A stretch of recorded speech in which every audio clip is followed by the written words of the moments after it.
نبی پاک صلی اللہ علیہ وسلم کی حدیث ہے مسلم میں طبرانی میں، حضور نے فرمایا آؤ میں تمہیں پچھلے زمانے کے ایک ایماندار نوخیز ولی اللہ کی بات سناؤں۔ پچھلے زمانے حضور نے فرمایا پچھلے زمانے میں ایک بادشاہ جادو کے زور پہ حکومت کرتا، جب وہ ایک جادوگر اس نے رکھا ہوا تھا تو جادوگر اس کو جادو بتاتا، وہ جادو کے زور پر حکومت کرتا۔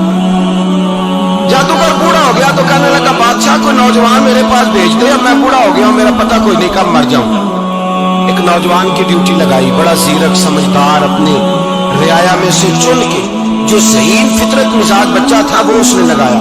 اللہ کے محبوب علیہ الصلوۃ والسلام فرماتے ہیں بچہ جادو سیکھنے لگا، وقت گزرنے لگا۔ بچہ جب جادو سیکھنے جاتا تو رستے میں ایک راہب بھی تھا جو انجیل جانتا تھا، وہ اللہ اللہ سکھاتا، لوگوں کو حضرت عیسیٰ علیہ السلام کی تعلیمات سے آگاہ کرتا۔ اس نے دیکھا کہ یہاں بھی لوگ اکٹھے ہیں تو وہ بچہ اس راہب کے پاس بھی اٹھنے بیٹھنے لگا۔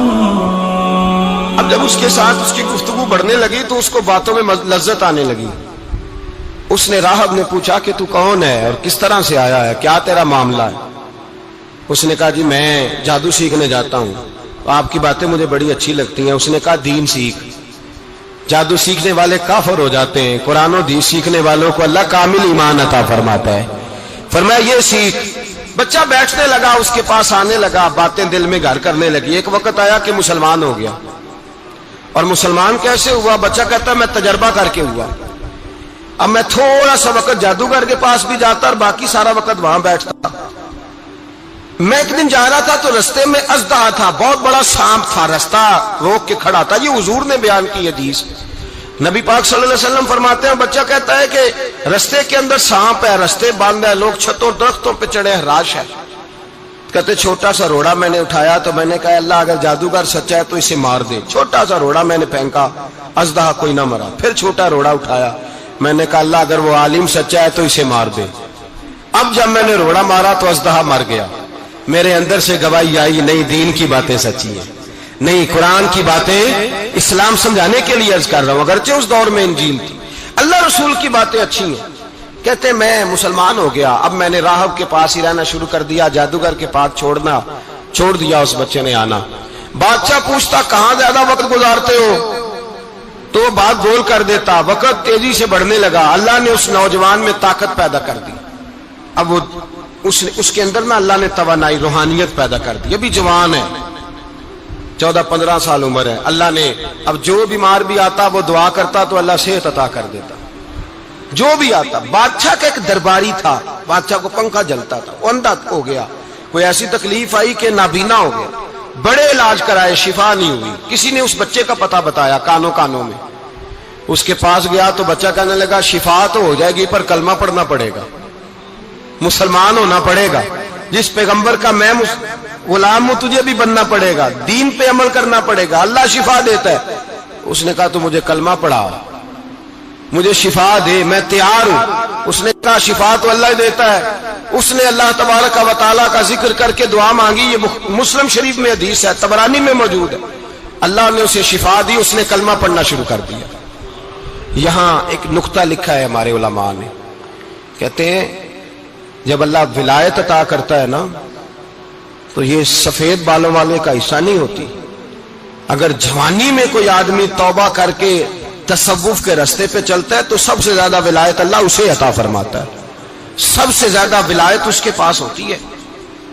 ابھی اس کے بال کالے ہیں، چڑھتی جوانی ہے، دعا کی تو اللہ نے، اور حدیث پاک میں موجود ہے کوڑے آتے تو شفا یاب ہو جاتے، اندھے آتے تو شفا یاب، برس والے آتے تو اللہ سے دے۔ جوان ہے، بادشاہ کے پاس وہ واپس گیا، وہ جو آدمی جس کی آنکھیں ٹھیک ہوئی تھی۔ بادشاہ نے پوچھا کہ کیسے شفا ملی؟ تو کہنے لگا میرے رب نے شفا دی ہے۔ بادشاہ سجدے کراتا تھا، اپنے آپ کو منواتا تھا، معاذ اللہ، کہنے لگا میرے علاوہ کون رب ہے؟ اس نے کہا وہی رب ہے جس نے تجھے پیدا کیا ہے، اور وہی رب ہے جس نے مجھے اندھے کو آنکھیں دی ہیں، وہی ہے میرا مالک۔ کہا اچھا تو مجھے نہیں مانتا؟ کہا نہیں میں اپنے رب کو مانتا ہوں۔ بادشاہ نے اسے سزا دی، ستایا، اس نے بچے کا پتہ بتایا، پر بچے کو بلا کے ستایا تو اس راہب کا پتہ بتایا، راہب بھی قتل ہو گیا، نابینا بھی قتل ہو گیا۔ بادشاہ نے کہا سپاہیوں سے اس بچے کو لے جاؤ اور پہاڑ کی چوٹی پہ جا کے نیچے پھینکو تاکہ مر جائے. بچہ پہاڑ کی چوٹی پہ گیا تو ہاتھ اٹھا کے کہنے لگا یا اللہ میرے لیے نہیں اپنے لیے، میرے لیے نہیں اپنے لیے انہیں اپنی قدرت کے جلوے دکھا. میرے لیے نہیں، اللہ کے بندے اپنی جان بچانے کی دعائیں نہیں مانگتے، اپنے لیے انہیں اپنی قدرت کے جلوے دکھا. یہ دعا مانگی، جتنے لوگ ساتھ آئے تھے وہ سارے زمین پہ گرے اور سب مر گئے، پہاڑ سے گر کے مر گئے. بچہ واپس سیدھا بادشاہ کے پاس کہنے لگا لو بھائی میرے رب نے مجھے بچا لیا ہے.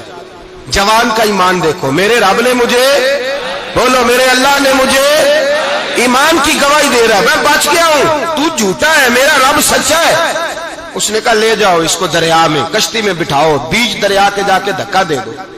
بیٹھے کشتی میں، دریا کے بیچ گئے، اور جب جا کے وہاں اس کو دھکا دینے لگے تو اس نے کہا اللہ میرے لیے نہیں اپنے لیے انہیں اپنی قدرت کے جلوے دکھا. بس ایک طوفان سا آیا، جتنے سپاہی ساتھ آئے تھے ڈوب کے مر گئے. وہ بچہ اٹھا اور سیدھا پھر بادشاہ کے پاس، اسی کے پاس کہنے لگا لو بھائی میرے رب نے مجھے بچا لیا ہے، تیرے پاس آیا ہوں. وہ کہنے لگا تو کیا مصیبت میرے گلے پڑ گئی ہے، کیسے جان چھوٹے گی؟ تو بچہ کہنے لگا اگر تو مجھے باندھے درخت کے ساتھ اور سارے ملک کو بلائے، لوگوں کو اکٹھا کرے، پھر تو مجھے تیر مارنا، میں تجھے بتاؤں گا کیسے مارنا ہے، میں مر جاؤں گا. اللہ کا بندہ نوجوان ایمان دیکھو، مرنے کے طریقے بتا رہا ہے، میں تجھے بتاؤں گا میں کیسے مروں گا. یہ بات کہی، بادشاہ نے سارا مجمع جمع کیا، ملک سارا باہر آ گیا، درخت کے ساتھ باندھ دیا. کہنے لگا بھائی لوگوں یہ مجھے مارنا چاہتا تھا، مار نہیں سکا، اب میں اسے بتانے لگا ہوں کہ میں کیسے مروں گا. اسے کہو جب تیر مارے تو ساتھ میرے رب کا نام بھی لے، میں اپنے رب کے نام پہ جان دوں گا، ایمان کی پختگی میں اللہ کے نام پر جان دوں گا. اسے کہو رب کے نام پہ مارے، مر جاؤں گا. بادشاہ نے اللہ کہہ کے تیر مارا، پیشانی میں لگا، بچے کی روح پرواز کر گئی، جتنا مجمع کھڑا تھا سارا کلمہ پڑھ کے مسلمان ہو گئے، سارے مسلمان ہو گئے سارے. میرے رسول پاک سید عالم صلی اللہ علیہ وسلم نے نوجوانوں کو بتایا جب تمہارے اندر ایمان کی قوت آئے گی تو اللہ تمہاری مدد کرے. فرمایا وہ نوخیز ولی تھا، ابھی جوان رانا تھا، ابھی اس کی پیشانی پر جوانی کے آثار تھے، لیکن اس نے اللہ کو راضی کیا، رب کریم کو راضی. ولایت کا مطلب بڑھاپا نہیں، ولایت کا مطلب وہ نہیں کہ جب بڑا لمبا وقت گزر جائے تو پھر آدمی آئے کہ نہیں اب کیا کرنا ہے، اب مسجد ہی ہے، اب تو اس کے علاوہ گزارا ہی کوئی نہیں. تو اس وقت کا آنا اللہ کی بارگاہ میں قبول تو ہے، لیکن شاباشی اسی کو ملتی ہے جو جوانی کے وقت آئے، جو عین اس وقت آئے جو وقت میرے رسول پاک علیہ السلام کے غلام عبداللہ ابن عمر، حضرت عبداللہ ابن عمر رضی اللہ تعالیٰ عنہ فرماتے ہیں کہ میں نکلا، مجھے سفر کے لیے جانا تھا، تو تھوڑی سی کھجوریں، تھوڑا سا سرکہ، ایک شہد کی بوتل، چیزیں میں نے سفر کے لیے ساتھ رکھ لی. میں جب مدینے سے باہر صحرا میں نکلا نا تو رمضان نہیں تھا، غیر رمضان تھا. میں نے ایک نوجوان کو دیکھا بکریاں چرا رہا ہے، بکریاں چرا رہا ہے. اے جوان، آپ فرماتے ہیں اس کا چہرہ بڑا نورانیت والا، گرد پڑی ہوئی پر بڑا حسین. فرماتے ہیں میں نے اس کو کہا کہ آ جاؤ کھانا کھا لو، روزے بھی نہیں تھے. کہنے لگا نہیں میں نے روزہ رکھا ہوا ہے. فرماتے ہیں میں نے کہا پتہ کروں کہ نیرا نیک ہی ہے کہ پرہیزگار بھی ہے. نیک وہ ہوتا ہے جو نماز پڑھے روزہ رکھے، پرہیزگار وہ ہوتا ہے جو گناہ سے بچے، وہ پرہیزگار ہوتا ہے. کہا پتہ کروں پرہیزگار بھی ہے کہ نہیں. کہتے میں قریب گیا تو میں نے جا کے اس کو کہا بھائی تیری بکریاں بڑی پیاری ہیں، میرا دل کرتا ہے ایک بکری مجھے دے دو. کہتے وہ جوان، غربت بھی، پریشانی بھی، پر دامان توکل کی یہ خوبی ہے کہ اس پر پابند لگے ہوتے ہیں، دھبے نہیں ہوتے. غربت ہے. کہا جناب ایک بکری دے دو. آنے لگا جناب بکریاں میری نہیں، بکریوں کا مالک کوئی اور ہے. کہتے میں نے آزمانے کے لیے کہا کہ بکریوں کے مالک کو کہنا ایک بکری بھیڑیا لے گیا ہے، کہہ دینا بھیڑیا لے گیا ہے. تو کہتے اس نے میری طرف دیکھا، گرد سے اس کے بال لٹے ہوئے، آنکھوں میں روشنی، چہرے پہ اطمینان، لب و لہجے میں ایمان کی طاقت. نوجوان کہنے لگا حضور بکریوں کے مالک کو تو کہہ دوں گا بھیڑیا لے گیا ہے، جب عرش کا مالک پوچھے گا تو کیا جواب دوں گا، اللہ کو کیا جواب دوں گا. کہتے ہیں میں کانپنے لگا اس کی بات سن کے، واپس آیا، جو کام نکلا تھا وہ چھوڑا، واپس لوٹ آیا. میں نے پتہ کیا کس کا غلام ہے، پتہ چلا فلاں آدمی کا ہے. کہتے میں نے پہلے غلام خریدا، پھر پتہ کیا تیرے پاس بکریاں کتنی ہیں، اس نے کہا 400.